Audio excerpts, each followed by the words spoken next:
কুম্ভ রাশি নভেম্বর মাস কেমন যাবে। ফার্স্ট হাউসের লর্ড যখন সেকেন্ড হাউসে বসে আছে শনি মহারাজ, এবং ফার্স্ট হাউসে রাহুর অবস্থান রয়েছে, এবং মঙ্গল দশম ভাব থেকে ফার্স্ট হাউসে দৃষ্টি প্রদান করছে।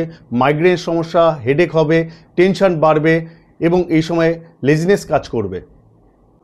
এডুকেশনের ক্ষেত্রে সর্বশ্রেষ্ঠ মাস কুম্ভ রাশির স্টুডেন্টদের ক্ষেত্রে, কারণ পঞ্চম ভাব থেকে এডুকেশন দেখা হয়ে থাকে। কেন্দ্রভাবে বুধের অবস্থান রয়েছে, সেখান থেকে পঞ্চমে দৃষ্টি রয়েছে। সেক্ষেত্রে স্টুডেন্টদের ক্ষেত্রে যদি এক্সাম থাকে তাহলে খুব ভালো হবে। এই সময় ফর্ম ফিল আপ করতে পারেন, এই সময় নতুন চিন্তাভাবনা করতে পারেন, নতুন সাবজেক্ট নিয়ে পড়তে পারেন। যদি কম্পিটিটিভ এক্সাম থাকে এই সময় কিন্তু সুফল পাবেন। লাভ রিলেশনের ক্ষেত্রে পঞ্চম ভাব থেকে লাভ রিলেশন দেখা হয়ে থাকে। মঙ্গলের দৃষ্টি পঞ্চম ভাবে থাকবে, অষ্টম দৃষ্টি।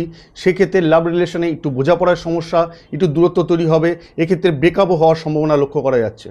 ম্যারিড লাইফ দেখা হয়ে থাকে সপ্তম ভাব থেকে, কেতুর অবস্থান রয়েছে সপ্তম ভাবে এবং সূর্যের অবস্থান নবম ভাবে রয়েছে। এই সময় কিন্তু দাম্পত্য একটু সমস্যা তৈরি হবে, অর্থাৎ আনস্যাটিসফাইড করতে পারে। লাইফ পার্টনারের মধ্যে একটা নিয়ে সমস্যা তৈরি হবে, আননেসেসারি যে কোনো ব্যাপারে ফাইট তৈরি করাবে। নবম ভাব থেকে আমরা ভাগ্য দেখে থাকি, অর্থাৎ শুক্র এবং সূর্য সমভাবে অবস্থান করছে নবমভাবে।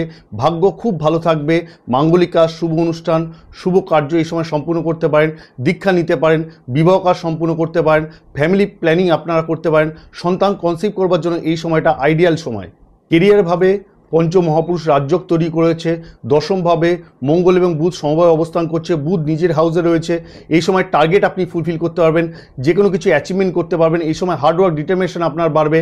16ই নভেম্বরের পর থেকে প্রমোশন হবে, জব পাওয়ার পসিবিলিটি লক্ষ্য করা যাচ্ছে। স্যালারি বৃদ্ধি পাবে, ধন বৃদ্ধি পাবে। বিজনেস বলতে গেলে অ্যাড অন বিজনেস করতে পারেন, নতুন কিছু ভাবতে পারেন, নতুন কিছু বিজনেসের জন্য চিন্তাভাবনা করে নতুনভাবে প্ল্যানিং করে শুরু করতে পারেন।